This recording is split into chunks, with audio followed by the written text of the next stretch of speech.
YS Sharmila భద్రతపై ఆందోళన. గవర్నర్కు మాణిక్యం ఠాకూర్ లేఖ. ఆంధ్రప్రదేశ్ రాజకీయాలలో కాంగ్రెస్ పార్టీ అధ్యక్షురాలు వైఎస్ షర్మిల భద్రత అంశం చర్చనీయాంశం అవుతుంది.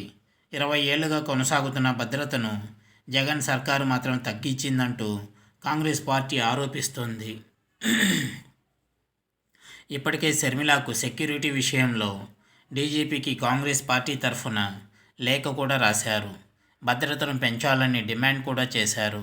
అయితే ఈ లేఖపై ఇప్పటి వరకు డీజీపీ ప్రభుత్వం స్పందించకపోవడంపై కాంగ్రెస్ ఎంపీ మాణిక్యం ఠాకూర్ ఘాటుగా స్పందించారు. ఇది వ్యూవర్స్. ఆంధ్రప్రదేశ్లో కాంగ్రెస్ పార్టీ అధ్యక్షురాలైనటువంటి వైఎస్ షర్మిల భద్రతపై ఉన్న అసంతృప్తి.